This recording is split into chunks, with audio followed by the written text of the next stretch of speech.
The Koh-i-Noor diamond doesn't belong to India. Nadir Shah was born in 1688 and died in 1747. He invaded India in 1738 and stayed there until 1740. Would you like to know more? Nadir Shah acquired the koh-i-Noor diamond after his conquest of Delhi in 1739, which included the plundering of the Mughal emperor's treasury. There are two versions for how this diamond ended up in the possession of Delhi Sultanate, one that suggests it was taken as spoils from war, and another which implies that it may have been gifted to them by Prataparudra, ruler of Kakatiya Empire at the time. The koh-i-Noor diamond is believed to have been originally mined in Andhra Pradesh and is believed to have been in the possession of several dynasties in the region before being taken to Delhi by the Kakatiya dynasty in the 14th century. There is no concrete evidence to suggest that the Kakatiya dynasty lost the koh-i-Noor diamond in battle or as spoils of war. Its exact path from the Kakatiya dynasty to the Mughal Empire is not clear, and there are several theories and legends surrounding its transfer between different rulers and dynasties. There is no concrete evidence to suggest that the Kakatiya dynasty had possession of the koh-i-Noor diamond.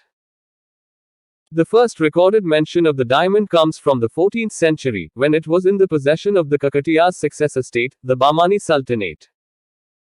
However, there are several legends and stories that suggest the diamond may have been in the possession of earlier dynasties in the region. The founders of the Bahmani Sultanate were indeed Persian, but the kingdom was based in the Deccan region of South India and ruled by a series of Muslim sultans. The Bahmani Sultanate was founded in 1347, and it is believed that the koh-i-Noor diamond came into their possession sometime in the 14th century, possibly as a gift from a neighboring ruler or as spoils of war. The exact origin of the koh-i-Noor and darya-i-Noor diamonds is unknown. However, it is believed that they were both found in the Golconda region of India. The diamonds were likely mined by local workers in the region, but there is no record of who specifically mined them. Koh-i-Noor diamond. Tej Singh was the commander-in-chief of the Sikh army at the time of the Treaty of Lahore, and Duleep Singh had adult advisors. Duleep Singh and his advisors may have been legally responsible for signing the Treaty of Lahore. The Treaty of Lahore was a peace treaty signed on March 9, 1846, between the British East India Company and the Sikh Empire. The treaty ended the First Anglo-Sikh War, which had begun in 1845. Under the terms of the treaty, the Sikhs were forced to cede the Jalandhar Doab region to the British, which included the cities of Lahore and Amritsar, and pay an indemnity of £1.5 million to the British. The Sikhs also had to surrender their artillery and reduce their army to a maximum of 20,000 men, and acknowledge the British as the supreme power in India. In addition, the British agreed to restore to the Sikhs all their possessions that had been seized during the war, including the territories of Multan and Kashmir. The British also agreed to respect the integrity of the Sikh Empire and promised to enter into no alliances with any state that might threaten it. The Treaty of Lahore was seen as a significant victory for the British, as it extended their control over a large part of the Punjab region, and ensured that the Sikh Empire would not pose a threat to British interests in India in the future. The treaty was also the first in a series of treaties that would gradually reduce the Sikh Empire to a British protectorate. After the Treaty of Lahore, the koh-i-Noor diamond remained in the possession of the Sikh Empire for a few more years. In 1848, however, the Sikhs were defeated by the British in the Second Anglo-Sikh War, and the diamond was seized by the British as part of their war spoils. The koh-i-Noor diamond was indeed given up as part of the Treaty of Lahore in 1846, along with other treasures and territories. However, it did not immediately pass into British hands at that time, as the Sikh Empire retained possession of the diamond until the Second Anglo-Sikh War in 1848. After the war, the diamond was taken as a spoil of war by the British, and then presented to Queen Victoria as a gift.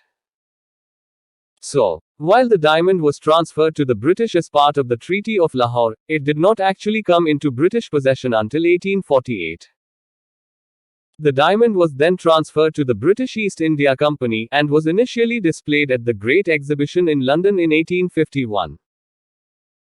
Over the years, the diamond was recut and polished, and passed through several different owners, including various British monarchs and members of the royal family.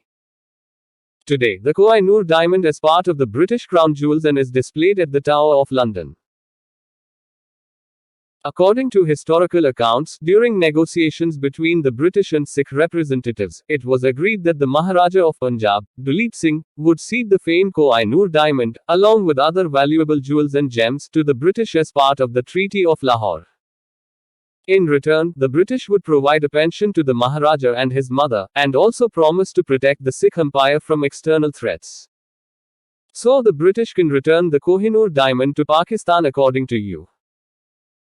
If according to Narinder Kaur the koh-i-noor diamond represents British colonialism and bloodshed, then the British can return koh-i-noor diamond to Pakistan. 6 Lahore. Sikh ruler Ranjit Singh overthrew Afghanistan Mughal ruler Shuja Shah Durrani and threatened to kill his son if Durrani didn't and give him koh-i-noor diamond. The koh-i-noor diamond was among the most valuable and renowned diamonds in the world, and had been owned by various Indian, Afghanistan, Persian and Muslim rulers before it came into the possession of the Sikh Empire. The diamond's ownership continued to change hands several times after the Treaty of Lahore, and it eventually ended up in the British Crown Jewels. The Sikh Empire had been weakened by years of internal conflict and external pressures, and was facing the prospect of further instability and potential annexation by the British. India can be the source of diamonds before the 18th century, but nobody cared. When the Treaty of Lahore was signed in 1846, diamonds were not as highly valued as colored gemstones. At that time, India was known for producing some of the world's most valuable and rarest colored gems such as sapphires, emeralds and rubies. Diamonds were still considered a luxury item, but mainly due to their scarcity rather than because they held any significant intrinsic value beyond being used for ornamental purposes. It wasn't until the late 19th century, when large diamond mines were discovered in Africa, that diamonds became more abundant, which consequently also led towards making them more affordable and accessible over time. The discovery of these deposits made it possible to produce larger quantities of diamonds at lower prices. This eventually gave rise to new markets like engagement rings amongst other jewelry items we see today, which has since become synonymous with gifting on special occasions or celebrations. Other sources of diamonds in the world include South America, Russia, and Africa. In particular, African diamond mines have become a major source of gem-quality diamonds since the discovery of rich deposits on the continent in the late 19th century. The first significant commercial diamond mine in Africa was discovered near Kimberley, South Africa, in 1866. This led to what is known as the Diamond Rush, as people flocked to mining towns like Kimberley and Johannesburg to seek their fortunes. Today, some of the largest diamond producers are countries such as Botswana, which has one of the richest diamond reserves in the world, Russia, which produces about a third of all global output, Canada, known for high-quality stones with precise cuts, and Australia, with its famous pink diamonds. However, it's worth noting that while these countries may be important modern-day sources for natural diamonds used commercially today, there is also an emerging market for lab-grown diamonds which acts as an alternative. That is correct.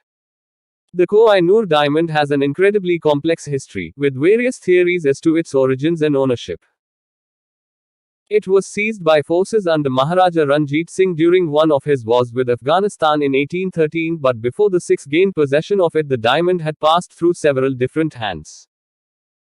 Prior to the Pashtun Durrani dynasty, which ruled Afghanistan at that time, some suggest Iranian origin Persians owned the koh-i-noor. Other evidence suggests that it belonged to Raja Ranjit Deo of Jammu prior to Persian hands. Regardless, taking into account all available evidence, it seems impossible to definitively determine who precisely should possess this precious gem today, whether British or Muslim or any other group for that matter. Certainly not the Sikhs or Hindus or Indians.